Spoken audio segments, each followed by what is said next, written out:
What's up, everybody? It's your boy Chaos, and today we are going to be talking about Tessa Blanchard is back in TNA, and what the were they thinking about that, doing that move? We're also going to be talking about the high prices of the latest WWE European tour. We're also going to be talking about the early predictions of WrestleMania 41, and also we're going to throw in AEW All In as well in Texas, give our little predictions of what could happen there. And finally, we're going to be talking about, is there a double standard in neck injury segments between WWE and AEW?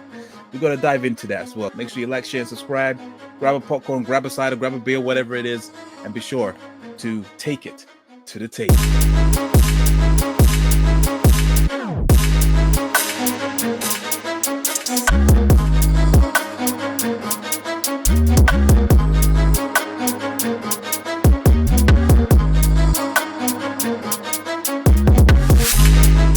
So like I said, I got a jam-packed episode, but first, a little special announcement.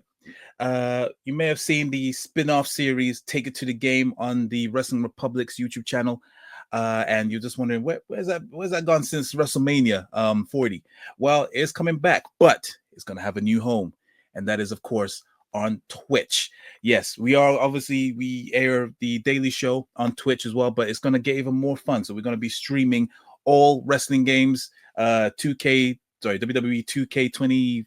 What's the latest one? 2K24, Call of Duty, FIFA, anything. I will even take in some requests of what games you want us to play. So I'll be facing, when it comes to 2K, I'll be obviously, playing the showcase mode, My Rise. No, not My Rise. Fuck that game. Fuck that one. But yeah, what's up? My Career. I'm going to be obviously facing certain Wrestling Republic staff members, which is, of course, everyone loves me whipping Soul's ass on 2K. And maybe my team. Clay, you can see he's obviously part of the panel today. And everyone else, if they dare to obviously challenge me on 2K and every other game that we're going to be playing. So that's going to be starting on the same week of when Raw is going to Netflix. So that'll be on Tuesdays. It could be arranged between the afternoon and the evenings. So yeah, be sure to join us and be sure to obviously subscribe to us on the Twitch channel at Wrestling Republic. And yeah, it's gonna be a fun time. So be sure to look out for that. So but yeah, that's in 2025. We're here now, and obviously for this jam-packed episode, I need to have an esteemed panel. And obviously I'm joined here by Soul and Shad, a regular guests at the table. How you doing today, gentlemen? How you doing today, Shad? I'm doing good, bro. I'm still coming off the adrenaline of watching Darby Allin and Will Ospreay have what I think is the TV match of the year. I might be biased because I saw it live, but god damn, man, them two dudes are incredible, man. So I gotta wear the bruv hat for Ospreay. I bought it right after the match was done. I ran to the merch thing. I was like, is that hat for sale? He's like, this is the last one to display one. I was like, hand it to me, my good man. And we here, nice. Bro. It was meant to be. Totally understandable. That match, Will Ospreay versus Darby Allin on last night's Dynamite Holiday Bash was off the charts. It's the talk on the social medias, both positive and negative. If you've seen Ben Allison's take on that match, positive from the masses, negative from the guy who runs shop over here. Yeah, made that make sense, Ben, right? Though. And Murph, of course, and Murph as well. Yeah, for sure. Yeah, but obviously, if you guys haven't seen that, be sure to check that out as well. But also, last but not least, someone that has currently something on his shoulder. And what is that? Oh. How you doing today, Soul? Yeah, I'm good. While Shad's buying a nice little beanie, which is very, very nice. I've been spending my back pay from the government on other stupid things. Yeah, this is actually an official TNA replica from 2011 of the best looking TNA championship. Cost me a lot. There's not a lot of these left because a lot of them are, TNA fans. They're very smelly, sweaty, fat neckbeards, so they rip these apart with putting them over their fat waists. So it's just nice to have one in actual good shape. Our good friend Anthony is pretty skinny, all right? Salute to Anthony, the big TNA guy. So yeah, this is probably the most money that's gone into a TNA product in the last half a year. So it's nice to have that. As somebody who's actually featured on, it's kind of weird that coming from somebody who's actually featured on TNA programming, but I digress on that part. Oops. Well, fair enough. It's a nice little thing for the studio. Yeah, a lot of money, but hey, fuck it. I got back pay from the government. Fuck you, government. Fair enough. You know, nothing beats when you get that nice little letter from the HMRC saying you've been paying too much tax. Here's a little check. You know, you paid us too much money. Now we want to give you back the money. Oh, I'm hyped. I'm hyped for that for IRS season. I'm married, and then next year I have little man will be here. So some more breaks for your boy. And I got it's gonna be lit for me. Are we more hyped? Are we more hyped for back pay than Christmas? Yes, I am. Yeah, I can't wait for this Christmas season to be over. I'd rather want money going to my wallet than come out of it. So. Exactly. You know, as you do. But yeah, it's like Shad. You can go to the wee man in the future. It's like, Papa, why do we celebrate this day of November 25th? Is it for Saint Nicholas? You go, no, child. It's for Saint HMRC Tax and Revenue Customs. It's a beautiful day, in the words of you too. But yeah, of course, if you're a CEO, but we won't touch upon that. Yeah, that's true. But yeah, since obviously Soul obviously brought the TNA title to the forefront, I think let's stick on let's stick on TNA, shall we? Yeah. And of course, it's pretty spicy down there. For those that aren't in the know, Tessa Blanchard has returned to TNA. She took out Jordynne Grace in the latest pay-per-view. What was the pay-per-view? Final Resolution. Final Resolution. Took out Jordynne Grace, and she's caused quite a stir online, and not the good kind. For those that don't know, she is a very controversial figure, Tessa Blanchard. The last time she was in TNA, she was actually the TNA champion, if I recall. She was the first woman to hold the TNA champion. Even that was controversial at the time. Mm-hmm. And then obviously pandemic happened. She was, holed up in Mexico, if I recall. And obviously backstage stuff happened. She wasn't sending in promos in time, and they was wondering what was going on and stuff. And then I think she kind of like, if I recall, she basically just said something online, and then obviously another female wrestler picked up word of it, and this pretty much exposed her for the controversial things she's been saying backstage and her antics backstage as well. And other wrestlers, female wrestlers, have obviously come and backed up on that as well. Didn't really shine a great light on Tessa Blanchard, and since then, obviously the stuff with the pandemic happened. Ultimately, she was let go from TNA. Well, her contract was running out anyway, and then obviously they didn't bother to renew it. They stripped her of the title, and she's pretty much just in limbo since then. She's obviously made a few appearances for certain promotions, but she has not been the same or held in the same high regard as she was before those allegations and that controversy stuff happened. She's now back in pretty much her first her big promotion since being let go from the same company. Mm-hmm. And there's a lot of people that was taken aback. They were completely blown away by the surprise that she was being signed. There was talk, if I recall, that Jordynne Grace didn't want to work with her as well. But they ultimately, they did the angle at Final Resolution, and and obviously this is going off the back that there's a lot of people leaving TNA, including Jordynne Grace. That a lot of people have not resigned, or they've gone to different promotions. Josh Alexander from himself has openly said that he wants to test free agency when his contract expires. Jordynne Grace is most definitely gone to WWE. Speedball Mike. There's a lot. Actually, there's a long list of people that are not. There is a long contracts are up. Speedball, the ring announcer as well. Jade Chung, Peter's gone. Josh Trent Seven. Trent Seven as well. Hammerstone's injured. Zaya Brookside's injured. The lady from the system's injured. Joe Hendry will be fucking off to NXT soon enough to sing again, so that will be happening.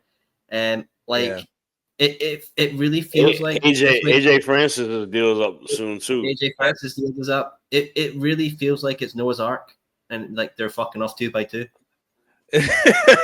Pretty much.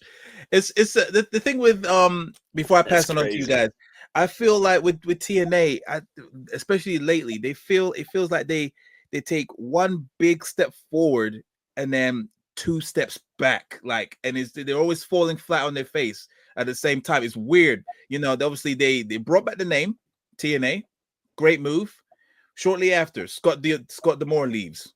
Everyone was like, what the hell? Joe Henry is, a big, he's blowing up over this current year.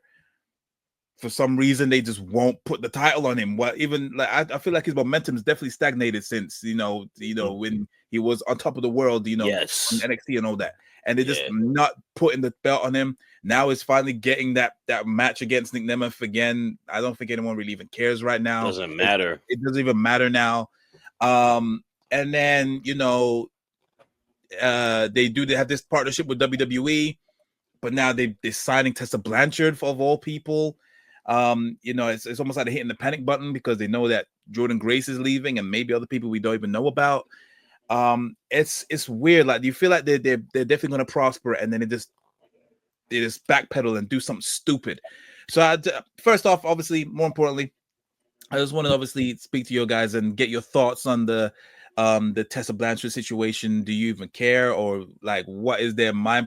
Can you see the positives or anything? Just break it down to me. Let's go with Shad first. What's your opinion with the situation? Okay, so my opinion towards the situation more so is you said it best.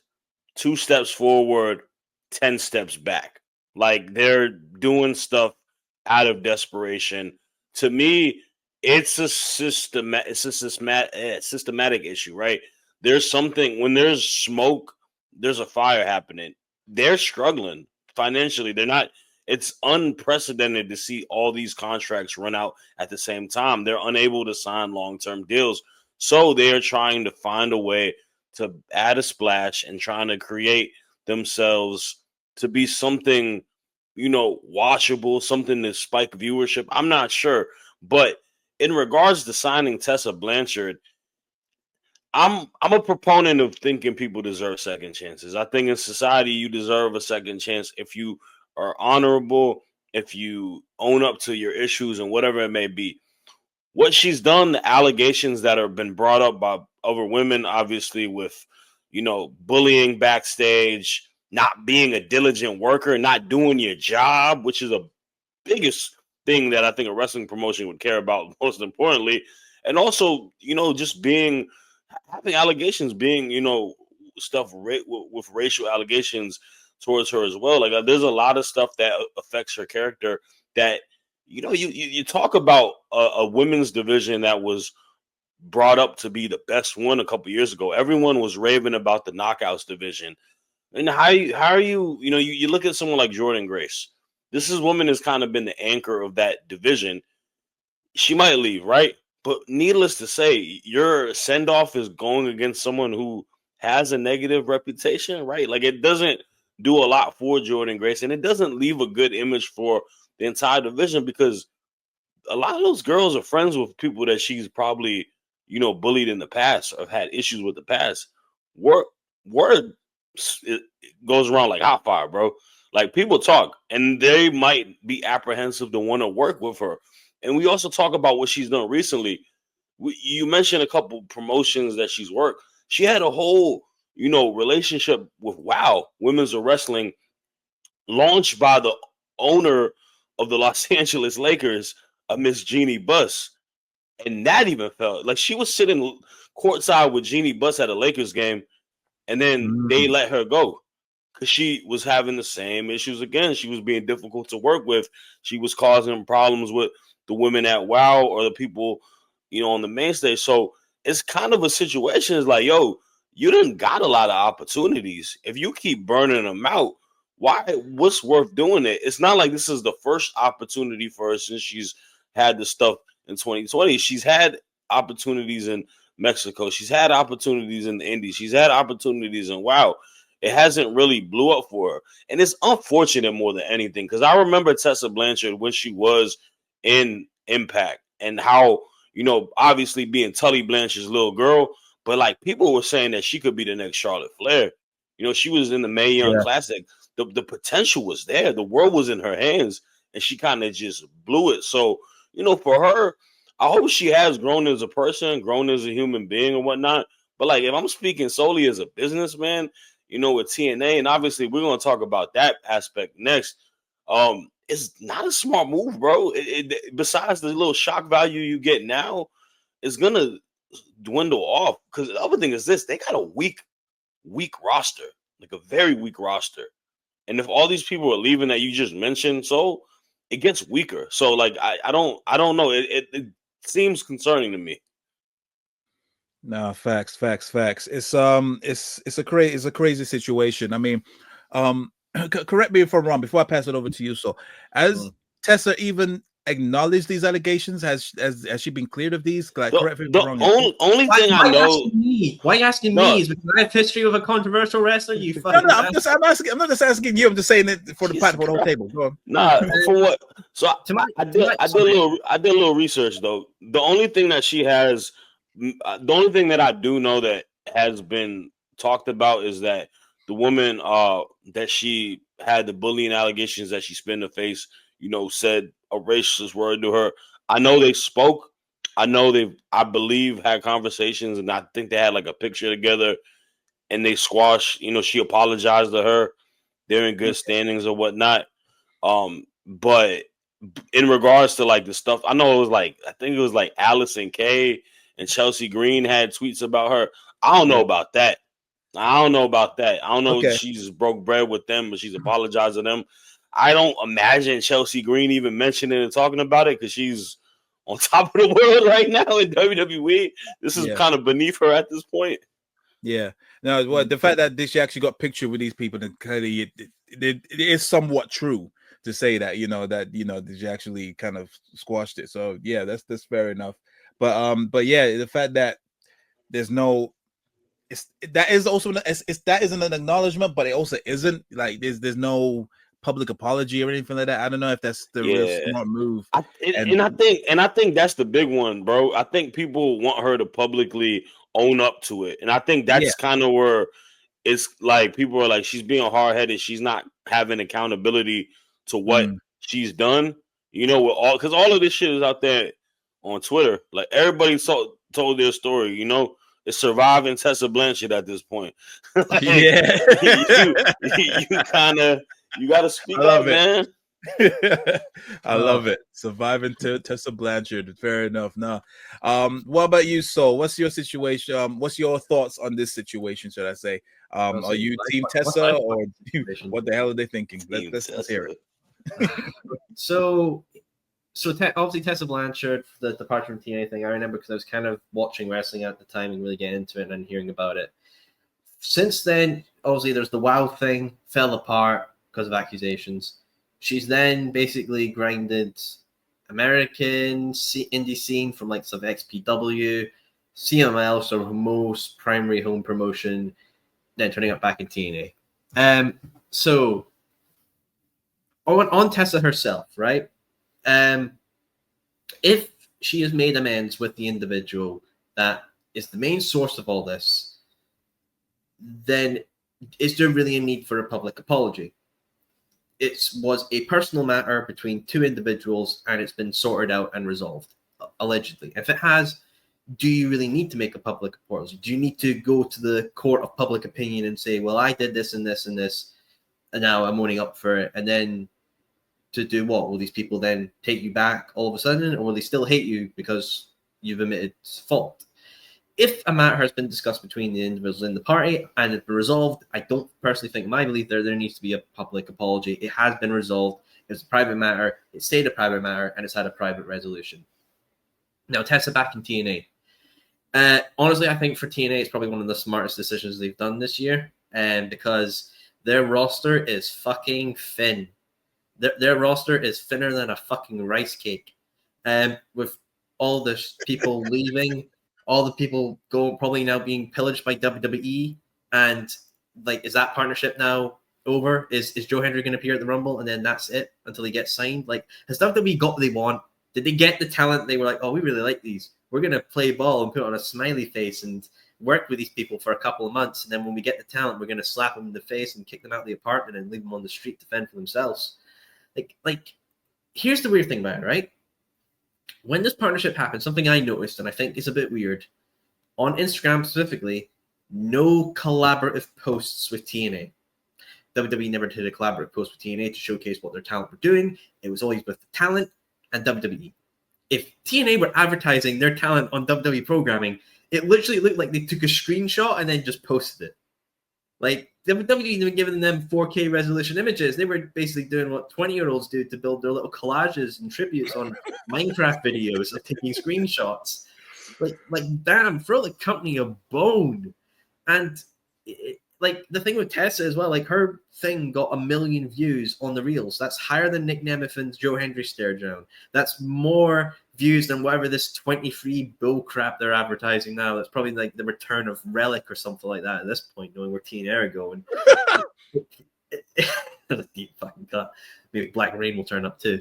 Like, they're in from a company that at the start of this year did a rebrand, did a pay-per-view called Hard to Kill with Nick Nemeth appearing and Ash by Elegance, and then Scott D'Amore saying, "We are TNA." A company at the start of the year that had Ospreay and Okada in their ring.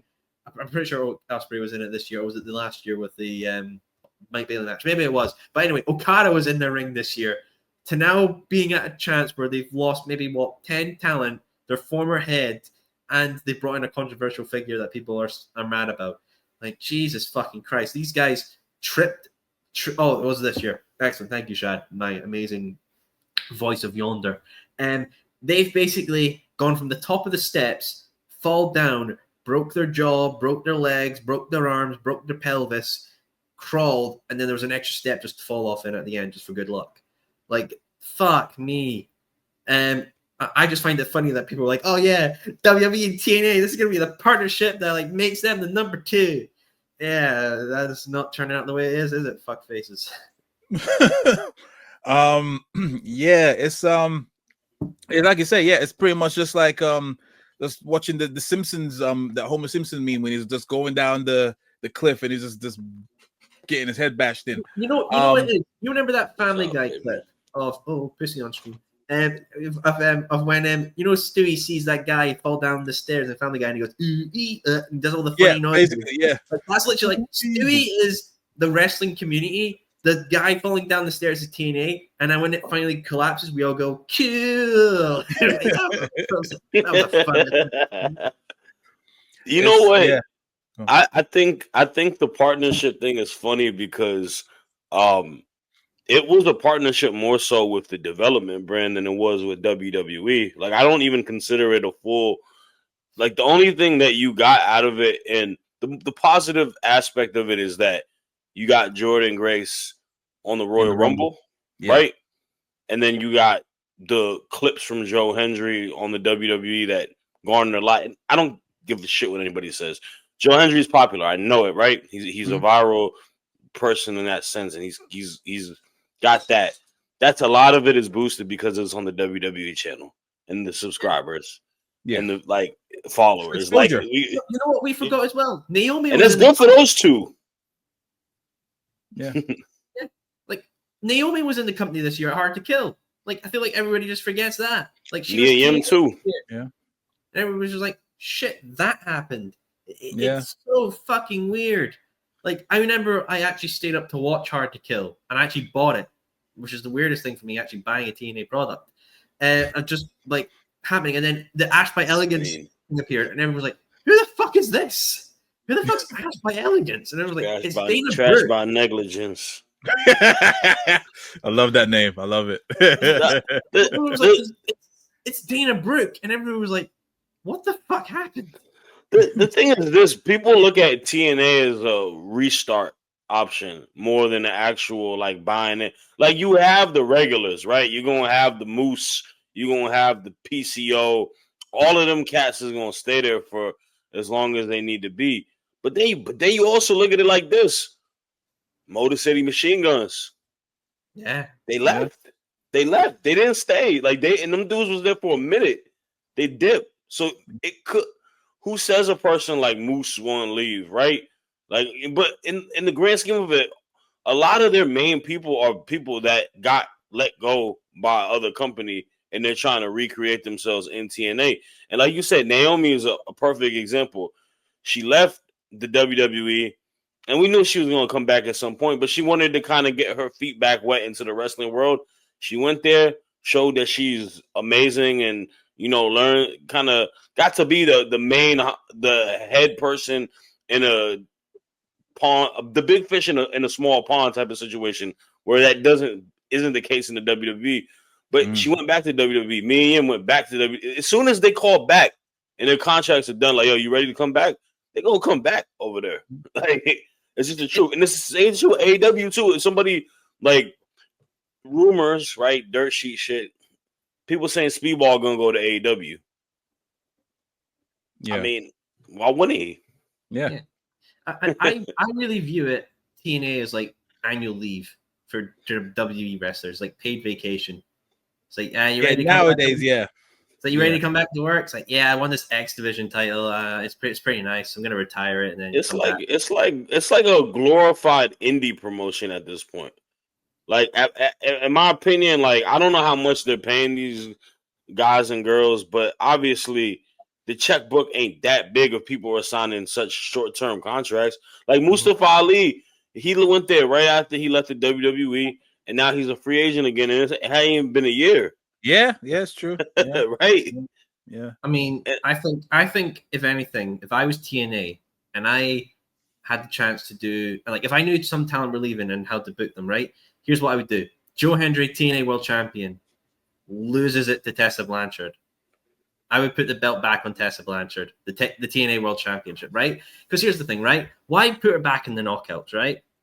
I don't see the point of putting her back in the knockouts division. She's the only woman to hold the TNA World Championship or Impact World Championship at the time, right? You have that accolade. You have that story of the belt that's only been held by men, that she basically shattered the glass ceiling and she never lost it legitimately. Yeah, you could play into the storyline part of it, like it was stripped because you were like not paying attention to work, whatever. But do it like that and have her beat the lovable Scots guy who's a meme on TikTok, right? Beat him, hold the belt. His favorite wrestler. Yeah, and hold that belt and basically let her have the run that she should have as a heel, which is what she should be and what is the good presentation they've done for her. Then who to beat her? Honestly, out of that roster right now, who I think could get the good momentum to need it, Ace Austin. Yeah, you're fantasy booking a roster that I don't think none of us give a shit about. Fuck it, bring back Austin Aries. No, fuck it. No offense. No, Shad, fuck it. Bring back Suicide. Bring back Suicide. You really wanted to go back into the dumps again? Like, come on, man. Stop it.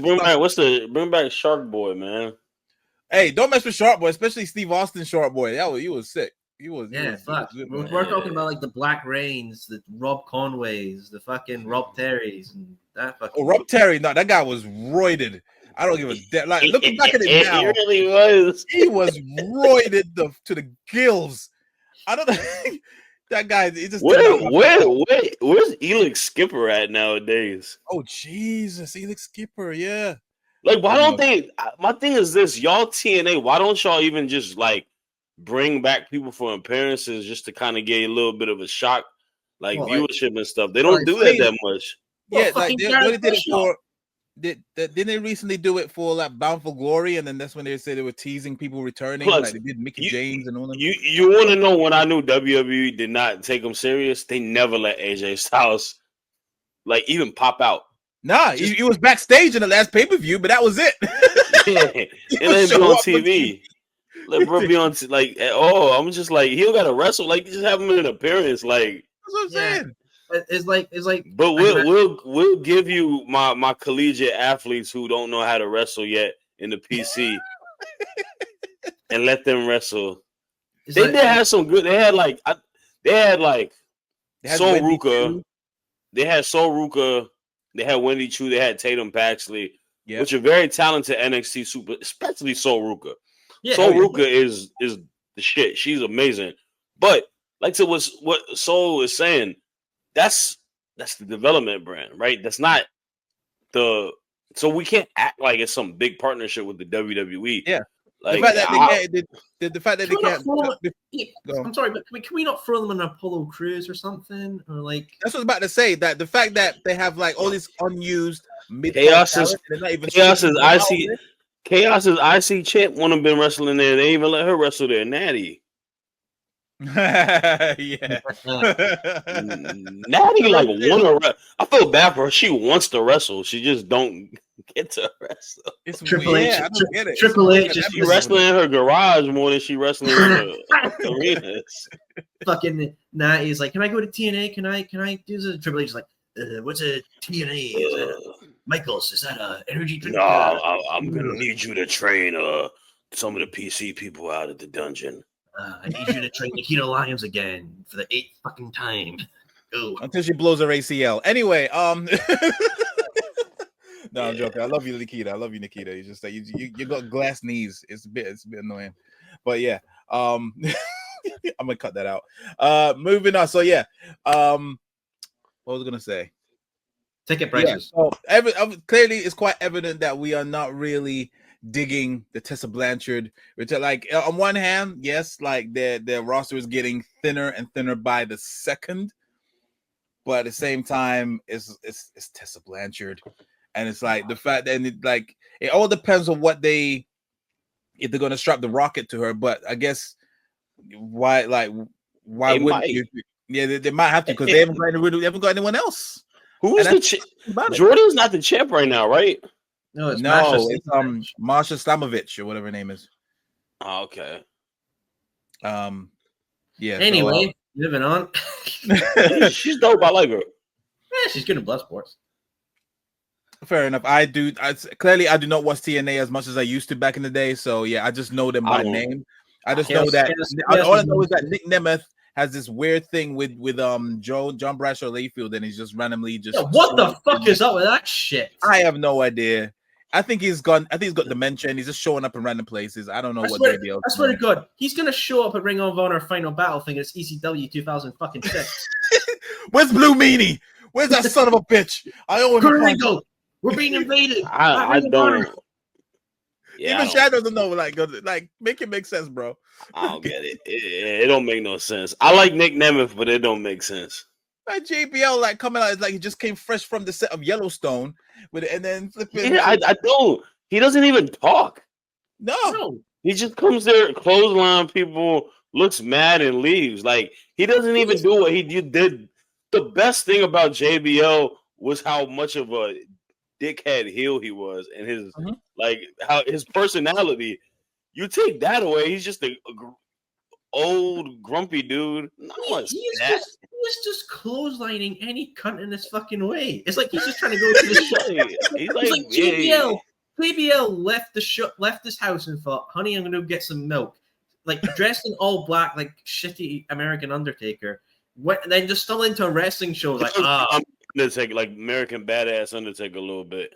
Yeah. then he stumbles on Yellowstone is funny though. I ain't gonna lie. That's what it looks like from Yellowstone. He's so freaking stupid. What's he gonna do next? Is he gonna just turn up at the Rumble? Is he wrestling? I don't fucking know. No, he's know. not. But he has been teasing that he wants to get back. He's getting the itch again. He has said it on the podcast. You close on enough people, you better start getting ready for a match. That's what I'm saying. Make it make sense, man. But anyway, yeah, that's JBL and Tessa Blanchard. Yeah, I'm just watch this situation with bated breath, and then to see like how bad they're gonna fuck up this situation, because yeah, I'm sure even I'm pretty sure WWE did not sign off on this. They've been letting Bubba Ray Dudley's old ass fucking wrestle the last year, bro. Yeah. I'm sorry. Yeah, we let's get to the next topic. There's a lot of stuff about TNA that I just don't understand. Why? Because they're gonna especially PCO. I do not understand anything about PCO. Me neither. Me neither. He's old and he's Top hardcore. 5 wackest wrestlers in my mind, bro. But yeah, let's move swiftly on. So from TNA to the other big company, well, the big AEW, sweet. WWE. So we ain't gonna be on this for too long, so don't worry.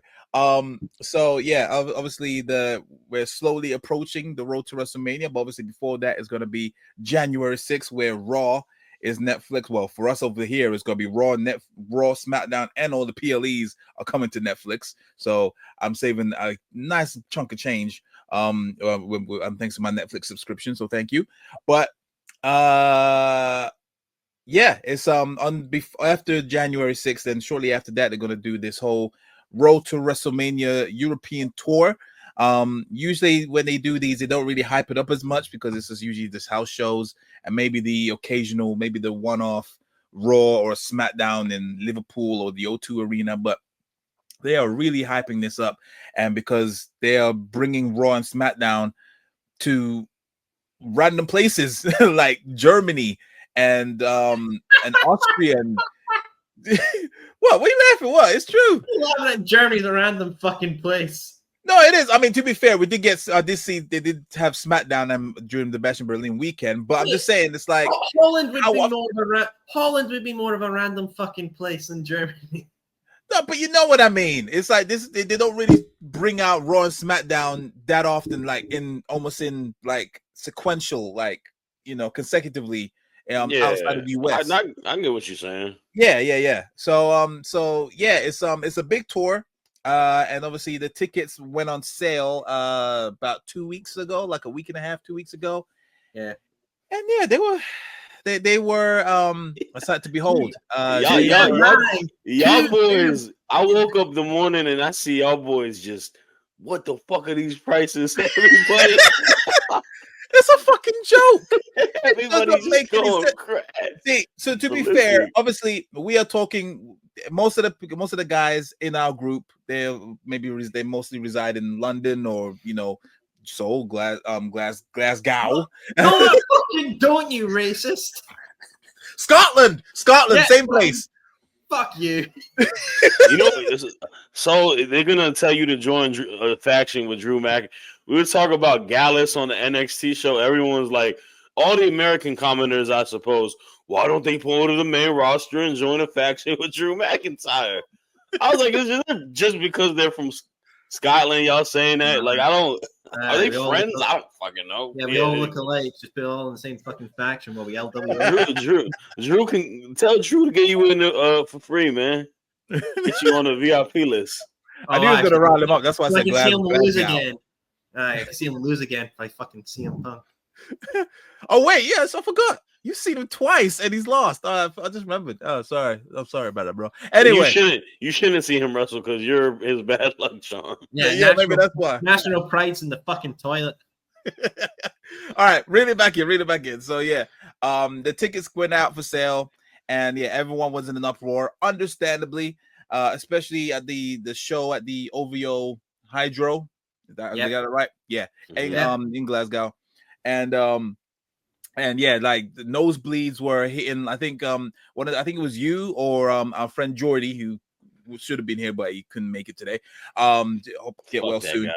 I think he did like the last row at the back, and it was $350 for both. This was SmackDown. No, it was a combo. Was it a combo? So it's just Raw that's appearing in Glasgow. Yeah. There's nothing else. But what's funny enough as it is, oh my god, that is crazy. It's hard as fuck to even find the show on Ticketmaster. You can't. So if you put in WWE like just on Ticketmaster, right, you just get the London shit, which is the O2. If you want the Glasgow one, you have to put in Glasgow WWE wrestling. So it's already a fucking hassle just to find these fucking tickets in the fucking first place. Wow, they do. And then go on the map, fucking. So the seat I bought for Clash and SmackDown, right? I checked it and I found it again.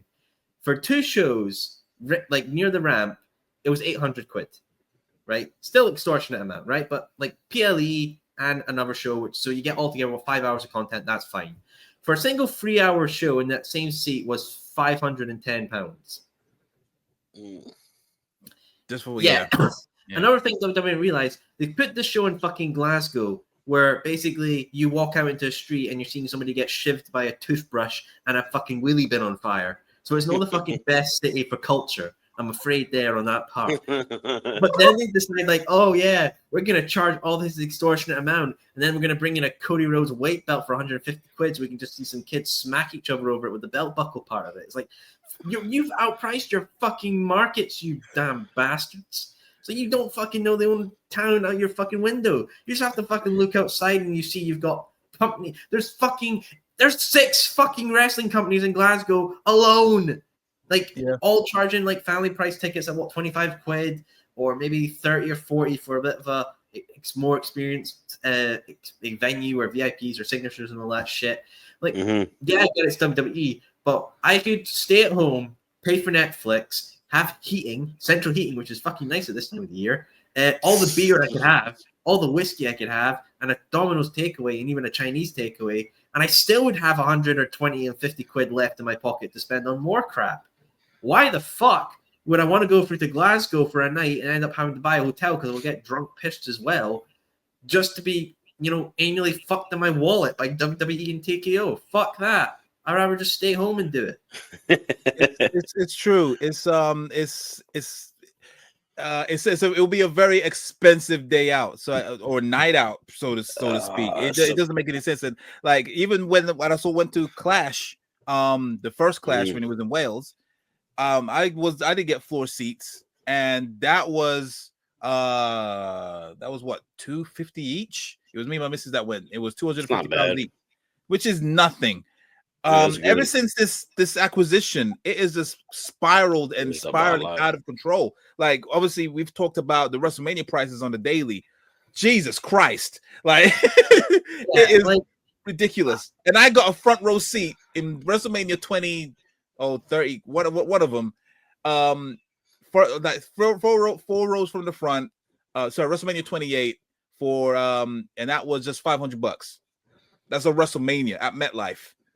Like it's just getting ridiculous now. I find it fucking hilarious. We see all these Taylor Swift fans, all these Oasis fans, all these other, Michael Bublé fans bitching and moaning about their ticket prices. Like I paid $85 to see Michael Bublé live. Like, bitch, this fucking person paid 800 quid just to see Ivy Nile in a 2-second squash match. Like, woo, fuck you. You've been. That's what I'm saying. It's a lot of money to part when you don't really know what you're gonna get. Like it's a bit much. It's like you said, it's the TKO effect, man. You see the UFC, bro. You see how expensive it is to like go to a UFC event.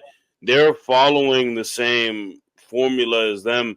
And then for y'all's unfortunate case, it is supply and demand. They don't come out there that often. So they know that there's a lot of people that are going to be up in arms getting the opportunity going to these shows, and they're going to tax for the feature. See, here's the thing, Shad.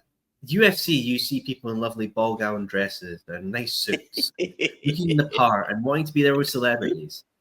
I go to a fucking WWE show in Glasgow. I'm going to sit to some junkie in trackies fucking shooting up heroin next to me and fucking some guy trying to bottle a cunt. It's no fucking bougie. There's no fucking bougie. There's no good time. That's not deserving of fucking triple pricing ticket seats when you're going to sit to some guy in an Adidas tracksuit listening to some Eki beats and fucking DJ fucking Bad Boy. That's not fucking bougie in the fucking hydro.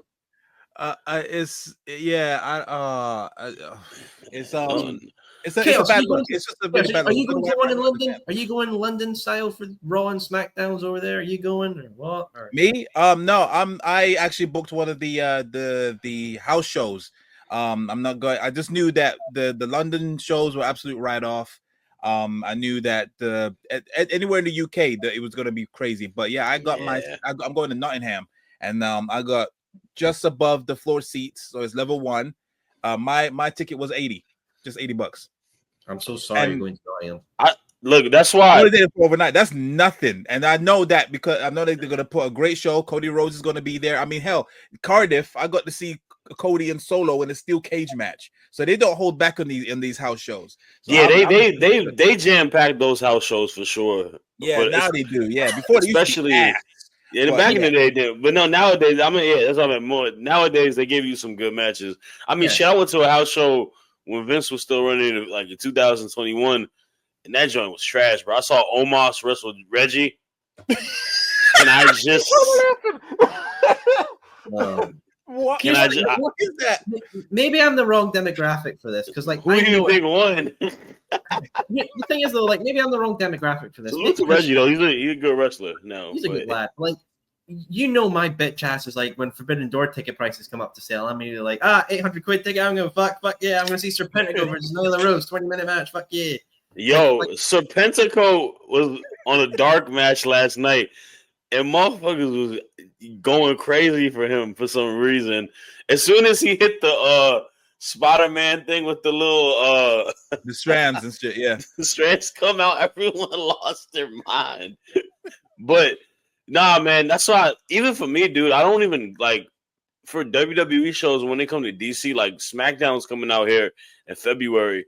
Like the prices are significantly more expensive now than it was before. Like 100 level seat, like is gonna run in the twos now. And like back in the day, it used to be like I can get one for like $70 or whatever. Yeah, cheaper than that. So like they've been raising the prices up. It's because they sell out too, man. I think their joint's almost sold out. Yeah, and on top of that as well, that's why I really hate the fact they're using Ticketmaster because they also they charge so much for the processing fee. That and also they got this thing. I don't know if you know about the dynamic pricing. So depending on how popular it is, you can even check. I think Jordan experienced it where he went to the same seat and it was like triple like than when he was in the queue the first time. And it's all because it all depends on how popular that and if it's like really if the servers are busy, they take the fucking piss. It's not set out amount anymore. It's imagine bullshit. Wrestling shows is because so many people use all these code things to get into the page or the site early. There's going to be high demand of traffic, so it's kind of like false hype in a way because everyone's probably just going on to see what the ticket prices are. So many people are accessing it. It's fucking up the prices to the high heavens. Like I regret what I paid for my AW Dynamite seat in Cardiff, which I think was like 150 or something quid, right? Yeah, it was much. It was a lot. And then closer to the show day, there were prices that were significantly a lot cheaper closer to the ring. Now, that's just the nature of the thing. Bought it at the time, thought it was getting a good deal and a good opportunity. And here's the thing, these Raw tickets might go down in price, and I might then go. If they go down, I'm more than happy to then go over and watch it. But as of right now, I'm not going to put in the time off work just in case these ticket prices go down. If I get the time off work for it by the luck of chance, I will then go. And if the ticket prices are good, I will then go. Because now, nonetheless, I'm sure I will enjoy it. But for what they are now, yeah, fuck that. I'll stay home and play Marvel Rivals. No, I totally get it, man. I am in no rush. Like I said, that's the sole reason why I was not breaking my neck to go to a Raw or SmackDown taping or live show or whatever it was. I've been to a few of them, and like obviously it's not always the same experience. You always get like it will be awesome as it is, but for the money that they're asking for, is and especially like I'm pretty sure they've seen the climate right now. Not everyone's balling. What I mean? Like that's true, bro. They just don't seem to get that. And you talk about it like this too. Like you look at WWE, their whole like shtick is like for everybody, for the family, for the kids, right? And a lot you see more situations where people take their kids to WWE shows for just off of the due diligence of that being that. But like you kind of pigeonhole people. Kids are expensive themselves first and foremost, but like for family, you taking multiple people. You taking maybe you got a couple kids, you got mom, you got dad. Like you're gonna have them spending close to a rack at that point. Like that's crazy. I just like to imagine there was a wrestling fan, and it was like they see grandma in a wheelchair, and they just let go and leave her outside. And like, Timmy, where are you going? It's like, mother, grandma, I must sacrifice you to see Cody Rhodes lose to Kevin Owens. Yeah, He's I'm cold, rusted. I'm curious. So I'm curious, and I went on Ticketmaster. Like the upper level hundreds is like in the hundreds. Like that's close to nosebleed. That's what Like I'm saying. 100 to It shouldn't be that 130. way. Like that's insane, bro. I bought 2 lower level 100 seats yesterday for Dynamite, and it was $50 a ticket. And that was on the day. It was I bought a joint a couple months ago. Oh, right. Okay. I thought you said you bought I thought you said you bought them yesterday. No. I bought it a couple months. Okay. I bought it like a couple weeks ago. My bad. I'm not a couple months ago. I bought it like maybe like three weeks ago. Okay, but still though, that's what I'm saying. And that should be reasonable for a weekly show, not a PLE. Like a PLE, you expect to be a bit I get it as well. Like if these tickets sell, then there's a demand for them and people will pay for it. Yeah. But when I see these VIP superstar experience extravaganza, fucking packages that are like $1,000 for a Raw. What cunt is dropping $1,000 on a Raw? You get to walk down the entrance ramp, or you get to take pictures of the ring. You get to hold probably which is a replica belt, and you get like a little $10 goodie bag and an autograph that looks like it's been photocopied, and a few other trinkets. No. You also get a commemorative chair. You get to take and you get to sit in the first 4 rows. I could buy a fucking chair at IKEA for fucking half the price. No, oh my god. Jesus Christ.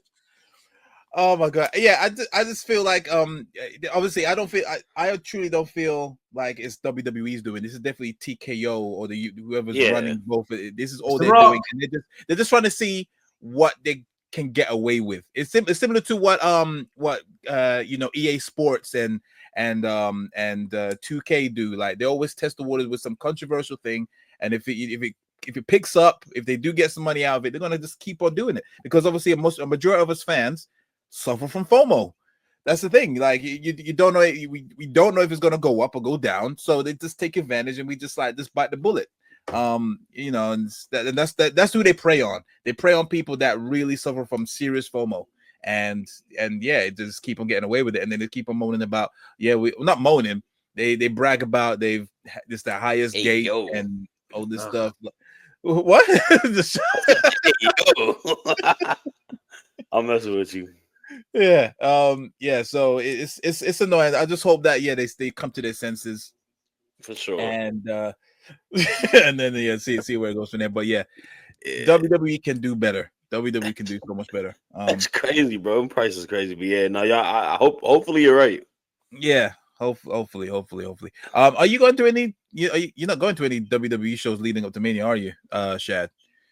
Nah, I'm not. I mean, literally, the SmackDown one is gonna be like the week that my wife is due. So it's funny enough, it's on Valentine's Day, which is also my legal wedding anniversary. So fair enough. But you already. Yeah. Damn. 2 months. I just remember the photos that you sent. Like, sorry. Time go by quick. But man, I'm not going to any, probably sometime next year. But I didn't go to a WWE show this year though. That's the last one I went to was the end of last year. I went last November to a Raw, which was cool. I saw Zoe Stark cut like the worst promo of all time, and Zoe Stark. So she's still doing that. So salute to her. The lack of growth is amazing. That's separate. Sorry, Zoe Stark. Well, sorry, not sorry, but it's let's just move swiftly on. Poor Zoe. Cool. So that's obviously the European tour, and obviously that is leading up to WrestleMania 41. It's definitely a card that I can't really call right now. It is so open, and I think we probably ain't gonna know what falls into place or looking to fall into place after January 6th, which is obviously when Raw goes Netflix. It's gonna be a fascinating time. But just for funsies, I want to obviously get you guys early predictions for not only WrestleMania 41, but obviously they were promoting the hell out of it last night on Dynamite, which was AEW All In Texas. Yeehaw. Yes, sir. I'm gonna try to go to that. Okay, fair dues, fair dues. Yeah, I've been to Texas. Not very welcoming, but I've been to Texas. But Damn Southerners. yeah, I was there for what was I there for? I was there for the Mania that was like the biggest turnout. Was it 31? Yeah, was it 31? Yeah, when The Rock torched his name. Yeah, that one. Hey, that Mania had Zack Ryder winning the Intercontinental Championship. Yeah, that was the best match on the whole card. And imagine that was a long ass show. So yeah, that happened. So yeah, that's the last time I've been there. But so yeah, I wanted to get you guys' thoughts on obviously what could you possibly see or what could happen at All in Texas and Mania 41. And because I'm being I feel like being a nice guy, I'm gonna go first with the biggest mark in Wrestling Republic's team, and I mean that respectfully. So where could you, considering what's happening right now, what is your early predictions at any matches that you could possibly foresee happening at AEW All in Texas? Come obviously the fact that we've been to the previous two All Ins. What's your thoughts? Immediately the one that comes to mind obviously is Darby Allin versus Jon Moxley for the AEW World Championship. I think that's going to happen on that show for 100% certain. I think we will also see for the trios titles, the Death Riders versus Rated FTR, which will be Adam Copeland and FTR. Women's side, I think we're going to see Jamie Hayter versus Mariah May.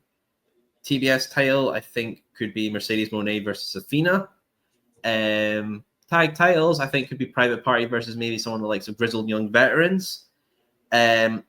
Personally, for me, if this could happen, I think it would be very fun. I would like to see Chris Jericho as the Ring of Honor World Champion versus Dustin Rhodes in a title versus career match. Come on now, dog. Come on, man. Come on now, dog. It's fucking Texas. You have to have Dustin Rhodes on the fucking card, and why not make it fucking funny or spectacle? And yeah, Jericho has to be on. He's been on all the fucking all-in cards. He's gonna have fucking Fozzy perform, and it's gonna be like, Fozzy had performed in the greatest stadium in all of the US. We did in the UK. Now we perform in our rubber song again. Oh my god, thank you. I love you. Bye. Get that garbage out of here. Oh, get that garbage. Even your. I'm sorry. Carry on. Continue. Sorry. You sound like fucking Helen Keller with a fucking speech pad. I think there's a lot of fun matches as well. I think there's more I could probably come up with, but I think there's a bit of flux with AEW All in Texas. Obviously, they got Revolution to do there. Will Kenny Omega be back? Will the Bucks be back? What will that be? Could it be Kenny Hangman 2? Could it be Kenny and the Bucks versus Hangman and Switchblade and OC or something like that? There's many opportunities, and I think there's going to be a lot of fun ones coming around. But 41, I'll give a quick one there that I think would be interesting to happen. I think people might hate it. Chelsea Green as the Women's United States Champion versus Charlotte Flair. Okay, I like that. I think that could be a very interesting one. And I think something I know WWE would love to do is like a man and woman couple champions. So why not have face Andrade versus Shinsuke Nakamura for the United States Champion, and on WrestleMania have one on night 1, have on night 2, and then you have Charlotte Flair and her husband Andrade, the couple, the US couple. Like, give them that moniker because they're both the US champions for the men and the women respectively. Okay. Fair dues. You think that Jon Moxley's gonna, because remember this is in August, so you think that they're gonna wait till August to drop it? Huh? It's in June, isn't it? They moved it up, but still though, that's still quite some time. Still like you feel like Darby Allin's they're gonna keep the title off him? Because I think World's End Moxley's gonna retain. So pay-per-view standards, if I'm correct, World's End. Wrestle Dynasty, I don't think it's going to be defended. I think that's more a crossover spectacle thing. So, World's Ends, Revolution, Double or Nothing, Dynasty. That's 4 pay-per-views, right? So you need 4 credible opponents until then for Moxley. So I think World's Ends obviously is the 4-way. Revolution, I think, is going to be Kenny Omega returning, and you're going to get Jon Moxley versus Kenny Omega again. I think you could also vouch for maybe Swerve getting an opportunity against Moxley. Then you could vouch for maybe Ospreay getting a chance against Moxley, and you have those credible people, but then it's the young talent in Darby Allin that eventually dethrones, because I think that's the way you should go, because it would be a very, like, Darby would need that more than an Ospreay, need that more than a Swerve, need that more than an Omega. Omega's held the IWGP World Championship before, and the AEW World Championship, and the AAA, and the TNA Championship. Swerve's held the AEW World Championship before, and the Defy Championship before. Ospreay's held the Rev Pro, IWGP Championship before. He's held all those great belts before. Darby, like his biggest belt fame to claim is the TNT Championship. Besides that, he's not really won anything outside of that. So it's for him. This storyline is all for him. To be that one crazy emo kid that is just not shy in the classroom, who gets to come up for show and tell and show, look what I won on the weekend. And everyone's like, yay, he spoke. He's not going to shoot up the school. And then everyone's like, yay, we're going to be having a fun time. Crazy.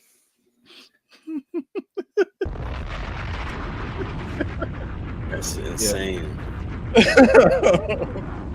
Yeah, that was insane. Okay, fair enough. As Shad, far as play the the last song. line, say again.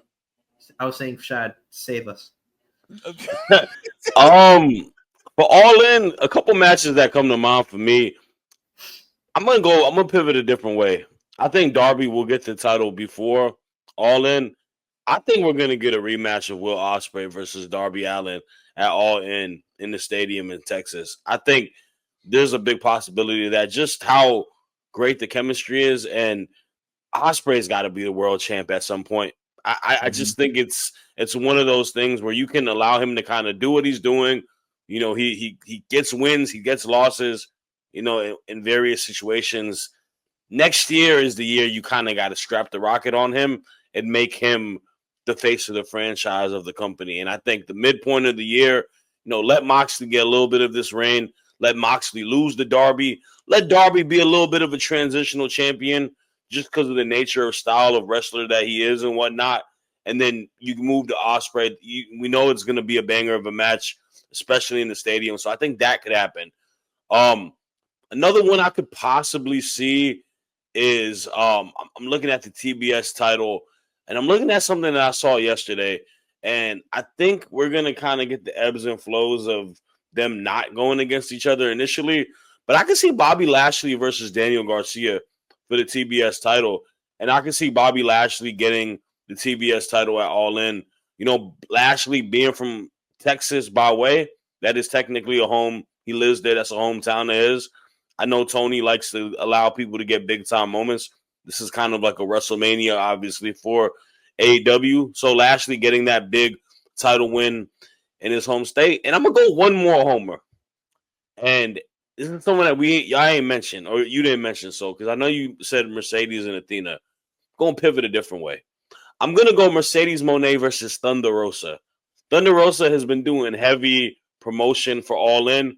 She is by way, you know, obviously from Tijuana, Mexico, but she's big time in the South. She does a lot of her groundwork in Texas. She lives in Texas as well. I think that'd be a big moment for her. I think they need to kind of establish more women who can be at the top of the title reigns, and that's the title she hasn't touched yet. You know, the other belts that they got, the trios belts, I could definitely see Rated, FTR, you know, the wackest trios team that you could possibly make. 3 dudes that I, you know, think are incredible wrestlers, but I think are completely boring individuals. Yes, you, Adam Copeland. Yes, you, Dax Harwood. but yeah, those are some matches I could think off of the bat. Hopefully Kenny versus Okada too. That would be fire as well. But on Mania, man, like you said, this season is upon us. A lot is going to happen with the Royal Rumble. For me personally, man, it's that night 1 and night 2 with these titles.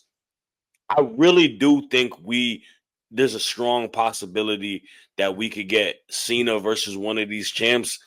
And man, after what I saw that Saturday night's main event, it really is telling to see how the crowd reacts to Cody in the next couple months.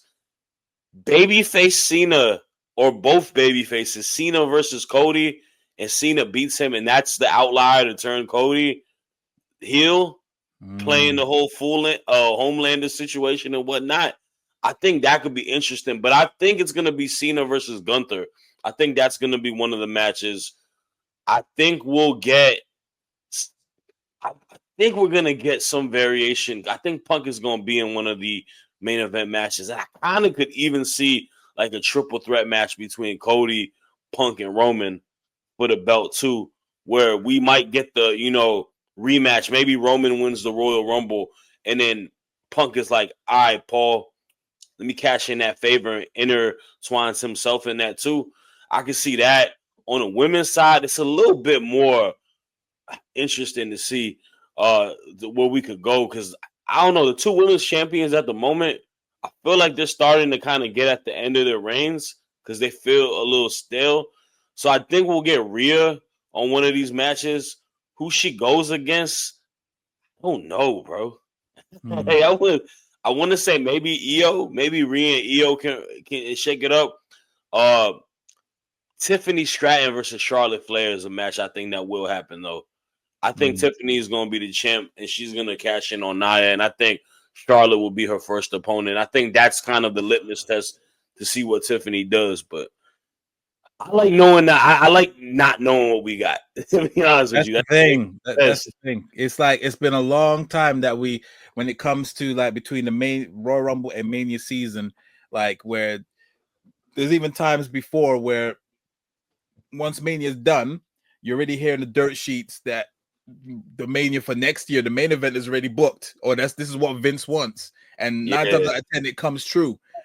So we're right now for the longest time, we don't know what's going to happen at the Rumble. I'm going to give my prediction shortly, and then obviously there's a couple teases regarding Mania, which are the obvious ones. But yeah, the fact that no one really can nail exactly what's happening. I think obviously, like I said, I think things are going to branch out more and see where everything goes from as soon as January 6th happens. I think they're banking everything on this one on January 6th onwards. So yeah, it's gonna be crazy. Regarding my predictions, I feel like I know you touched about Punk saying about obviously regarding the favor and everything that's going to involve Mania. I personally think that the favor is he's going to ask Paul is to possibly give Punk the number 30 position in the Rumble, and that is going to make him make him number 30. Roman is going to get pissed, like, why couldn't you give me that favor? That should be me. I want to challenge for the title. And then that's going to probably spiral off, and then eventually he'll be in the main event, but not for the championship. Neither of them will be for the championship, and that'll be it'll be Punk versus Roman. Night 1, I'd say that'll be a night 1. Night 2 is probably going to be Cody and Rock. I think that's what's going to happen. I know you said regarding the AEW All In. Who did you say? Fudge! I just had it in my head. Who for me? Darby and Ospreay. Darby and Ospreay. No, that was it. Kenny and I know AEW. They want the Kenny and Okada. They want their Kenny and Okada. So yeah, I think they're gonna run that back for sure. Don't know how they're gonna do it. Question though, does it feel like Okada's a little like kind of cold right now? Oh yeah, it's 100% cold. Like ever since that when he did that meme saying bitch, like he's not been the same, bro. His momentum is completely stagnated, and it's like I'm looking at the Continental Classic. He low key is like one of the. I like so many other people on the list that I would rather see win it over him. Oh yeah, 100%. 100%. Like so many. It's they definitely stagnated. It's the fact that AEW tried to obviously make him more relatable and westernize him. Obviously they're doing a way better job than what TNA did back in the day with him. But it's not the way, bro. It doesn't feel formidable. It doesn't feel intimidating like he was in New Japan when he ran that joint.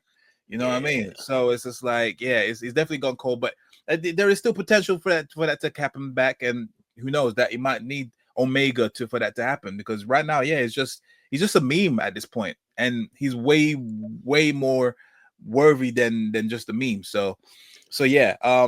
American companies, bro, these motherfuckers do not know how to like tap into these international stars the way they should. Sometimes.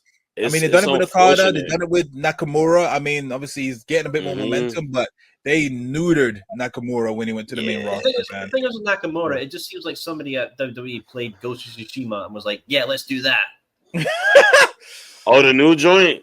Yeah. The thing I like presentation wise, I like it, but it's just like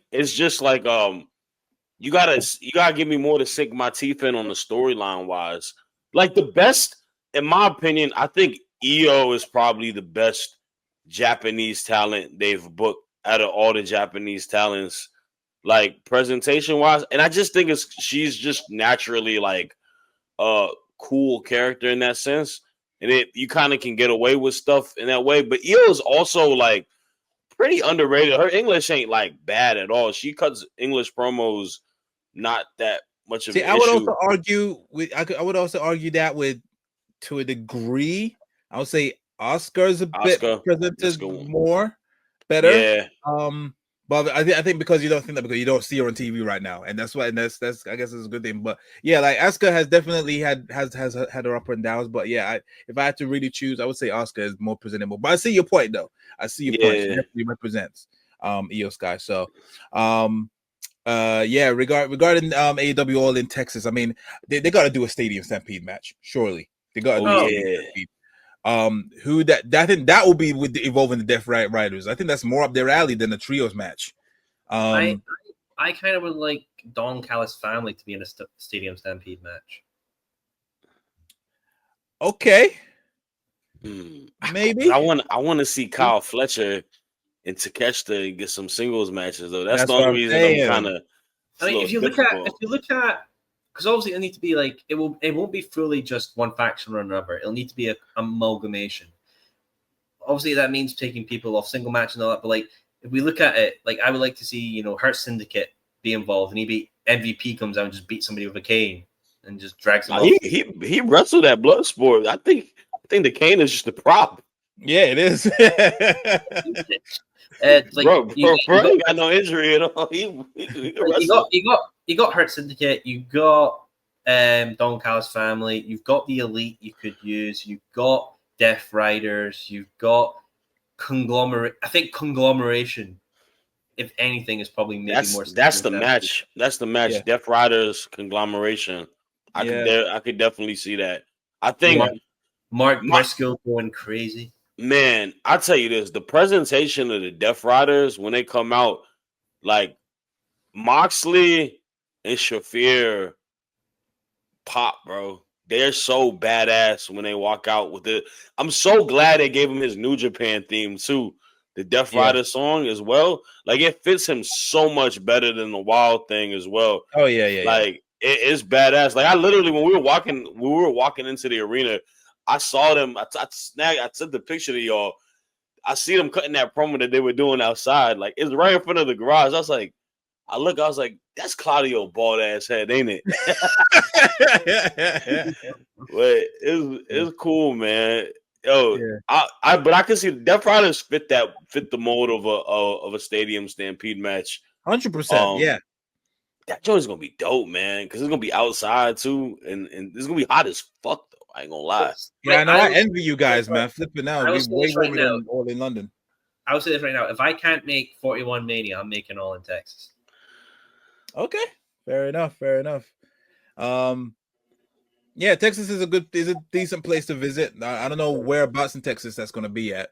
I think it's in Fort Worth or Dallas. No, Austin, right? Oh, is it Austin, Texas? Okay, yeah, because if it's Austin, it's a pretty nice area. Austin's a nice. Yeah, I've only been Dallas. So come with me, Chaos. Let's go together. No, I'm good. I want to keep my head. But yeah, no, it's looking to be a good card. Like I said, I'm just happy. I know obviously All In is a bit further out than Mania, but yeah, I'm just happy that I'm fine going there as a fan and not just a fantasy booker kind of thing, or just trying to predict things and get things right. That's Ben Allison's job. But and usually he's wrong. But yeah, it's an exciting time to be a wrestling fan. Wrong. Say again? He's usually wrong. He's usually wrong. His success rate is absolutely abysmal. But yeah, it is what it is. But yeah, moving on swiftly. Also, let me know in the comments as well if what matches you would like to see, and what would you not want to see. Yeah, moving on. Neck surgeries. No, not neck. Why do I keep saying neck surgeries? Neck injuries. Neck injuries. Yeah. Neck injuries. They've been played about with over the past year in both WWE and AEW. And I feel me personally, I feel there's a double standard in how they've been used. Obviously, regarding currently right now with on WWE side, Kevin Owens is dishing out pile drivers for everybody. And you know, he's taking out Randy Orton with the banned move, the pile driver. And he just did a package pile driver to Cody Rhodes on Saturday night's main event. Obviously it's okay, Fabe. They're fine, but obviously Randy Orton has previous neck injuries, and you know they've written him off TV, and you know they've did a whole write up on WWE.com about this the severity of the injuries. Everyone's just going along with it. When AEW did it now, regarding, you know, when it came to that Bryan Danielson, you know, Kenny Omega, Will Ospreay, when it came to their neck injuries, the neck injury angles, especially when it came to Bryan Danielson, you know, there was like a lot of resistance, a lot of backlash, if you will, the way it's been portrayed. People saying the way it was too real, or it felt too close to home, or why they got to do this kind of grim stuff. There's a lot more backlash, and I just wanted to get your guys' thoughts. Do you feel that there's a double standard, or like is, you know, people just going a bit too far with their thoughts, and why is it one rule for one and not one rule for the other? Oh yeah, definitely a double standard. Definitely a double standard. Those who are gonna go here and say, "Well, WWE does it so very often, and that's the difference." Bullshit. It's utter bullshit. We've seen it so many times this year. We've seen it in NXT. We saw a dude who literally ended the career of Big E have a storyline on NXT about how he's not safe and how he accidentally injured people's necks. What he did to Ilya Dragunov in the story and whatnot. And like you mentioned, everything with Kevin Owens and whatnot. They've used it multiple times. AW has used it multiple times, but guess what? Danielson's, that's part of his history. That is a legitimate part of his history. He was out of wrestling for a long time due to his neck. I don't see any issues with that. I thought the storyline with Ospreay, you know, hitting the Tiger Driver move and not wanting to do it because he thought he injured his neck was brilliant. And I think what Kevin Owens is doing right now is brilliant. As long as it makes sense within the story, it's perfectly fine. Like, I don't like it overdone in situations, but if it's in a concise, good manner, yeah, that's part of the game, man. Like, I don't like the whole notion what people do with AEW a lot, man. It's becoming a little tiresome because y'all gotta call a spade a spade.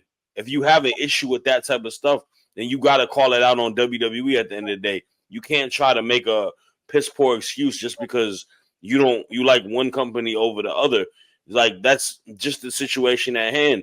And for me, I'm cool with it either way, man. Like, it's wrestling at the end of the day. It's part of the storyline. If a story is different the way you do it, like the Ospreay one is about a significant move he does, it has to do with Danielson, that's fine. With KO, he's crashing out. He's crashed out KO at the moment.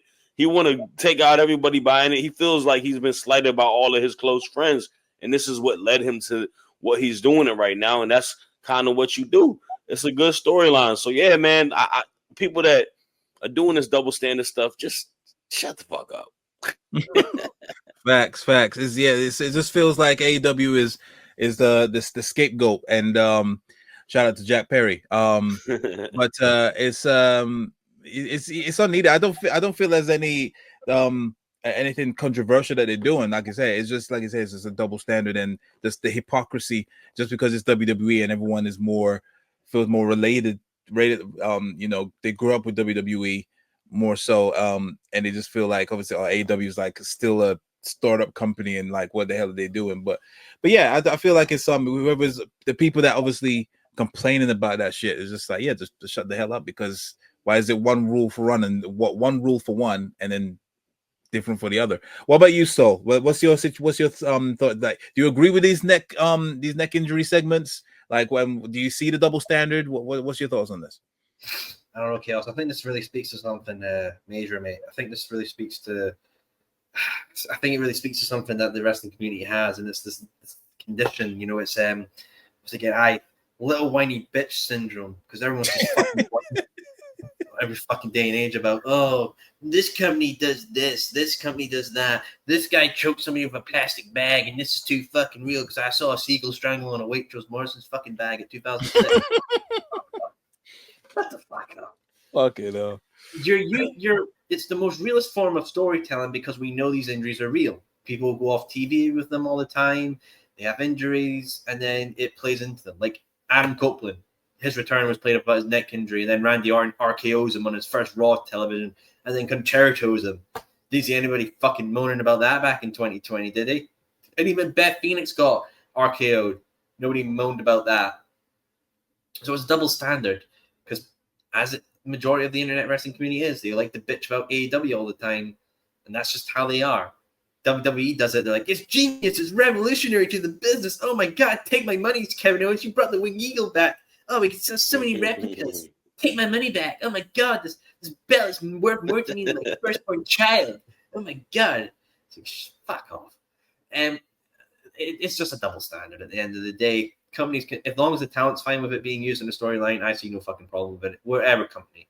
If it's GCW, AEW, OVW, AEW, TNA, and I don't know, fucking NWA. I don't know about GCW. They actually might break someone's neck by accident. Oh, whoops. My fault.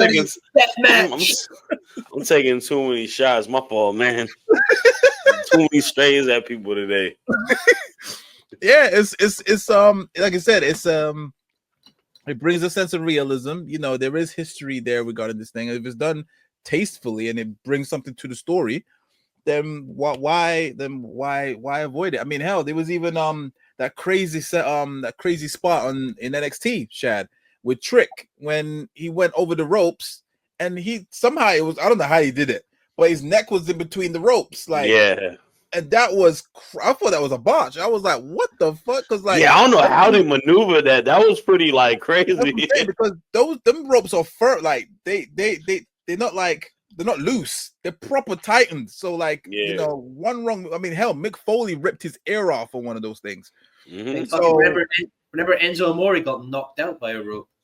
Yeah, that's what I'm saying. Them things are firm as fuck. So like the fact they got around that and it didn't, nothing crazy happened. Apparently it's been used before in like olden days, but yeah, it was crazy. So like, and no one batted an eyelid. Everyone was just like, yo, is he alive? Is he good? All right, cool, moving on. And it's like, but yeah, when it comes to AEW, I mean, don't get me wrong, Danielson, when it came to them, you know, when he was all convulsing and shit, like it looked a bit deep, looked pretty scary. But look, Kofi Kingston told Big E that these people came back from an injury neck.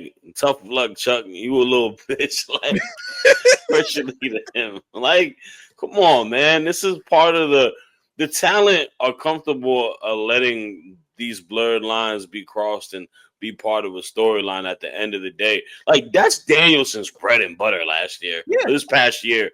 That's like a lot of his stories. If my only criticism to this topic would be, yo, Danielson, you could have calmed it down a little bit. I mean, come on. Kurt Angle's whole fucking career was a broken fucking neck. Yeah, but he won the gold medal. What the fuck you mean, bro? America. Shit like that.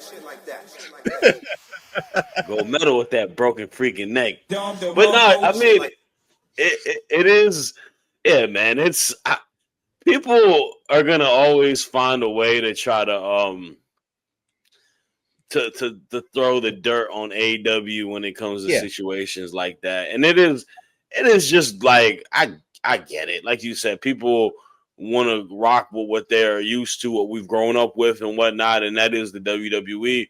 But like, I mean, let the company prosper, man. Like.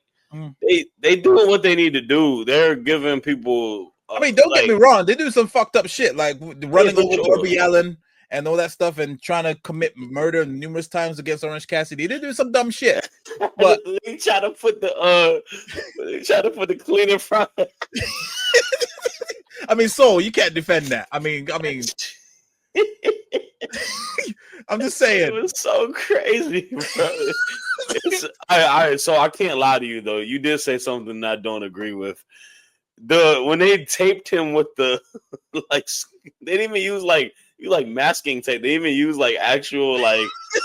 She used like, why didn't you hog tie him with like a rope or something like that? Oh yeah. Have you seen tape? Tape's pretty strong. He got out of it. Jeffrey Dahmer used tape, then that was fucking effective enough. Oh Jesus Christ! Oh no, That's no, they're not the crazy. same. They're not the same people. Moving on. No, I lost my train of thought. You killed me with that flipping Dharma line. Yeah, it's yeah, we just need to just let things be. There's been worse things shown on WWE. No, not in WWE, just in wrestling. I mean, NWA, Power, anybody. We all know the one segment I'm talking about. Oh yeah. So fuck, I don't know. I think it is a lot of it because people do try to have the notion that they say AEW is like botch area or they're not safe and stuff. So I guess it ties to that. But it's just like, man, like, I mean, it's just Darby Allin. That's all. Darby, everything we can, dude. I literally last night when we were driving back from DC, me and my wife were talking about the event, and she was like, "Yo, I really like Darby Allin. I fuck with bro. Like he's someone he's my favorite in AEW." I was like, I have a lot of respect for the guy because he would literally put his body on the line for the love of the game. Like talk about the spot, the one that you was at too, the table spot on the glass table in the Sting match. Yes, for the love of the game, bro. For the love of Sting. Yeah, I mean, I still remember when he was doing that. I was like, he's not gonna fucking do it. He's not gonna fucking do it. Even that real stupidity part of my brain when he's like mid-flight, like, he's not gonna do it. he's like the fusion dance of Jeff Hardy and what's the little dude from the Dudleys, Spike Dudley. Spike, yeah. If they did the fusion dance, yeah. Spike Dudley is just like it was just a pin cushion. He had no offense. He just took bumps. I don't know. I always see Darby Allin as like Yamcha. He just doesn't fucking die. Yamcha! Don't do that to Darby. Wow. Darby. I always say it, man. Like, there's out of them 4 pillars, there's really only 2 ones that are like you can argue 1 and 2, and it's him and MJF are the only 2 that you can argue. The other 2 dudes kind of dwindled off a little bit. I know you had love for the scapegoat. He ain't doing much, and Sammy Guevara is just the lost commodity. I think we should take his pillar status away from him. Actually, yeah. Give it to Brett Baker. No, I'm joking. You take. Where's the Punk? What the fuck is she doing? I know. I'm reaching. I know. Give it to Diamond Garcia. I don't know, bro. I can't take his promo game. I was watching. His promo last night was bad, bro. It was terrible. I'm sorry. It was bad. You can't do we'll give it to MVP for his press conference. Mate, fair enough. Give the Ricochet. He's a cornball now, man. He's doing the They Jimmy Uso'd him. They Jimmy Uso'd him after Mania. They fucking Jimmy Uso'd him, man. But if he was still around, I just like to imagine that conversation. It's like, Ricochet, we're gonna give you a gimmick of somebody from the bloodline. Oh, sick, Jacob Fatu. Nah, not really, mate. Jay Uso? Nah, you're too good for that. It's what was I gonna say? Fuck, I forgot what I was gonna say. No, you talk about giving the that's a pillar. If he was still around, I would say give it to Starks. If he was still wrestling with them, like if it was not. I think like your first call was like, "Is he still a wrestler?" It's like, well. I don't know what he is. It's NA right now, man. Like he wanted to wrestle. My thing is this: while we have a couple of minutes or whatever time, why the fuck did they have a show in a mall? GCW. Like you see that's the first thing I thought of. He cut a promo and I saw him coming down an escalator Yeah, I was know. like, what is going on right now? I literally thought that he was shopping and then he was just passing by and it was just like, oh, like he did not mean to be there. It was just so random. But you know what I thought they were trying to go for? I think they were trying to go similar to when WWE did that event, and it was it in the train? Was it in the train station? Yeah, It was like Shotgun Saturday or whatever it was. Yeah, I think they were trying to go for that kind of flex, but it was in the mall. I thought it was more WCW Monday Nitro episode 1 where they do it in the Mall of America. Oh, maybe that one. Yeah, that's a good one too. It's a good callback. Yeah, I think that's what they were trying to do. And then nobody was. How many of you do you think are actually wrestling fans and just like confused shoppers of like, why is Cirque du Soleil here? Like, what the fuck? I think it's 50-50 for sure. There's definitely a lady coming up the escalator looking like, who the fuck is this? What's going on right now? Kind of doing Christmas shopping. Out again.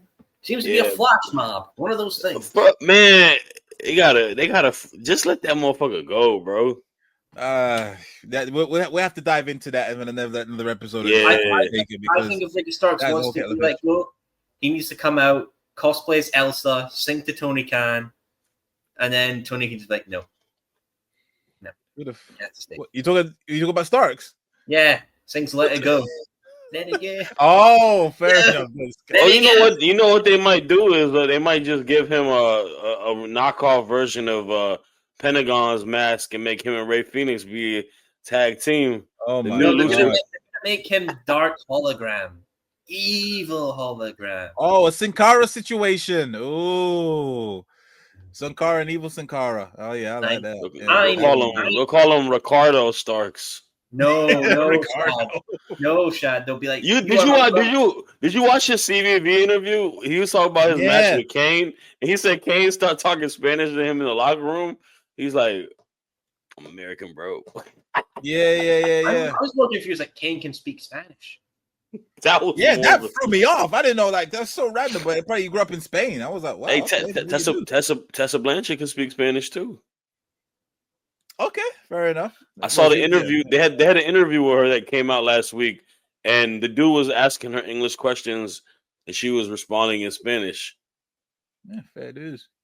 Do you think Kane ever fucked with people and just said like shit in Spanish while he was in the ring with them? Like, probably, yeah, surely. I'm pretty sure Kane has a lot of stories. Talk about a change, bro. He went from speaking Spanish to trying to not allow people that speak Spanish into the United States. All right, we can close off with that. We do not. Do you think this is another kettle of fish? Do you think Kane's ringtone's Ice Ice Baby?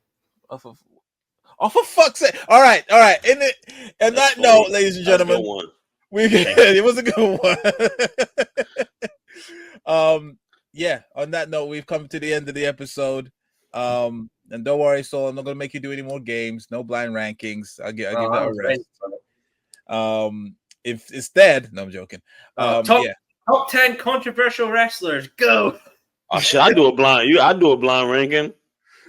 We don't got time for it now, but next time. Yeah, next time. Yeah. We'll do it. Yeah, definitely. Don't worry. I got you. I didn't really load anything up. Of course, I think obviously before we go is the main important thing. We should moment of silence for Jordy. Died on his way to his home planet. My planet needs me. I have to go now. Walt Disney summoned me to his sex dungeon with Diddy and Kanye West. All right, man. We gotta close this show now, bro.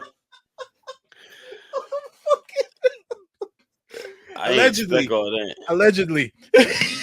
You gotta put that allegedly in there. Sorry, Jordy. Before we run off, remember, like I said, Take It to the Game is coming to Twitch, Wrestling Republic's Twitch channel, January 7th, the day after January 6th, which is of course Raw as Netflix. So it's a jam-packed week. You can just tie it off right there. And yeah, we'll be. I will announce what games I'll be playing. I'm pretty sure you'll know what the first games we'll be playing on there.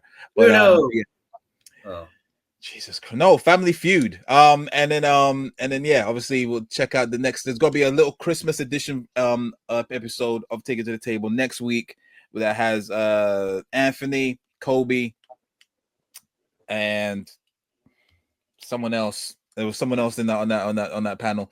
I think it was Ben. Yeah. And then yeah, that's gonna be coming out next week. Any announcements, Soul? Yeah, I've got the assistant general manager of that belt behind you on the left coming on the show. Other one. That one. Oh, okay. Nice. Cool. Looking out for it after that one. If you want to know what was the main event of the cancelled NXT UK Takeover Dublin, you'll find out. Oh, be sure to check it out. That's on the Soul Sessions official channel, YouTube channel, so to speak. And anything from you, Shad? Obviously, besides off the air. Yeah, man. You watch off the air after NXT on Tuesday. Sunday Spotlight. If y'all haven't already, man, last week Clark and I got an opportunity to interview Jazzy Yang, the daughter of Jimmy Wang Yang. Cool interview, man. Dope individual. Definitely support all of her shit too. But that's all I got, man. Catch me on the dailies too. Yes, more importantly, the dailies. All of us will be on there, as well as Ben Allison, Clark, Kobe, Anthony, Jordy, if he's doesn't return, if he does return from his home planet, and who else shows up on there? Ignacio, David. Ignacio, yeah, David, yes. All of us are going to be there. And yeah, we're looking forward to an exciting 2025. Also, at the beginning of January as well, we're going to be obviously doing our yearly top 10 best pay-per-views, and of course our top 5 disappointing or worst pay-per-views of 2024. So be sure to check that out. That is coming to you. Easy as piss. Yeah, I'm sure it is. I'm sure it will be. So yeah, be sure to check it out. We got a lot of content. So yeah, until then, guys, I have been your host, Chaos. He has been Shad. Down below has been the one and only Soul. Until next time, guys. Bruv. Hey, bro. Chaos.